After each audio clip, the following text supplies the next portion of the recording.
Привет! Вы очень много раз просили нас, чтобы мы записали видео с озвучкой, и мы решились на этот эксперимент. Обязательно напишите в комментариях, как вам такой формат.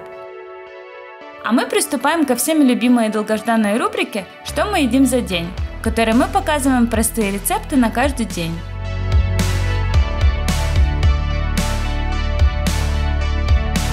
За окном январь, и у нас зимний выпуск, и в нем мы готовим только из продуктов, которые можно без проблем купить в обычном супермаркете зимой. Поехали! На завтрак мы приготовим кускус. Даже если вы часто готовите кускус, этот вариант сможет вас удивить, потому что он сладкий и шоколадный. Начнем с приготовления по сути какао. Нагреваем молоко, добавляем в него столовую ложку какао и хорошо перемешиваем. Дальше добавляем по вкусу подсластитель. Это обязательно, так как порошок какао дает ощутимую горчинку. У нас в качестве подсластителя какой-то сироп, но вы можете взять просто сахар. Доводим смесь до кипения. Заливаем наш кускус и даем настояться под крышкой несколько минут. В принципе, уже можно есть, но мы предпочитаем для сытности добавить несколько ложек соевого протеина. Если вы не будете добавлять протеин, то возьмите меньше молока. Подробные пропорции, как всегда, в описании видео. Готово! Украсьте по желанию. Мы добавили банан и кокосовые хлопья.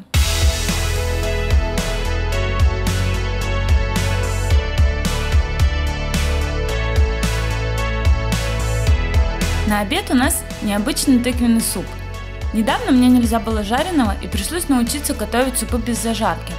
Этот способ нам очень понравился, это проще и быстрее, но не менее вкусно, так что мы просто обязаны были с вами им поделиться. Овощи нужно подготовить, помыть, почистить и мелко нарезать, чтобы суп быстрее приготовился. Добавляем в кастрюлю все, кроме замороженных овощей и чечевицы. Тыкву, картофель, морковь, сушеные томаты, которые придают блюду особый вкус, так что настоятельно рекомендуем их добавить. И специи. Сухой чеснок, кориандр, куркуму и мяту. Заливаем холодной водой и на среднем огне доводим до кипения. После закипания добавляем замороженные овощи, шпинат и сладкий перец. И затем чечевицу. На маленьком огне варим суп до готовности овощей.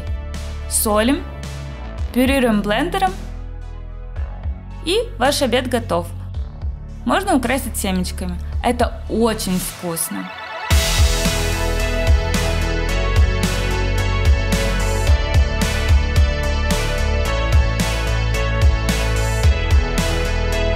Приготовим наш десерт. Такой вариант приготовления блюд из лаваша, а в оригинале из тортильи, это просто супер хит из ТикТока. Думаю, многие из вас видели разные варианты приготовления подобного блюда. У нас вариант десертный. И так как круглой лепешки у нас не было, мы адаптировали под этот рецепт лаваш, нарезав его на ровные квадраты. Делаем надрез, как показано в видео, и выкладываем на лаваш начинки. У нас это арахисовая паста, банан, очень вкусный молочный веганский шоколад, который мы предварительно нарезали на мелкие кусочки, и кокосовые хлопья.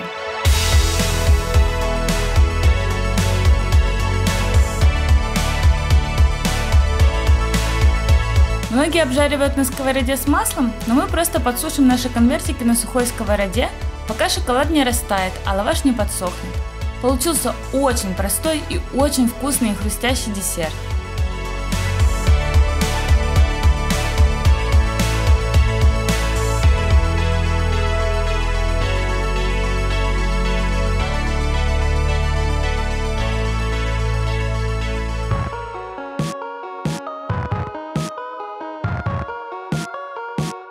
Приступаем к ужину.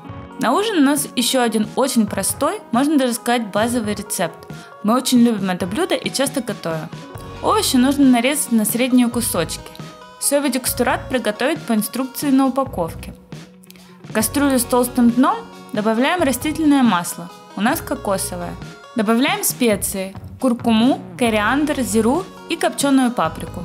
Прогреваем до появления аромата. Затем добавляем морковь, сельдерей и перемешиваем.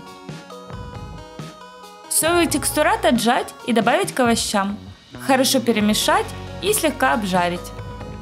Добавляем чеснок, картофель и еще раз перемешиваем.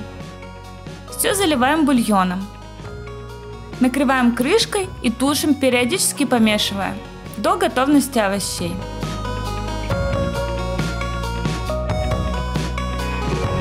Как видите, все рецепты очень простые, не требуют сложных продуктов, и поверьте, это очень-очень вкусно.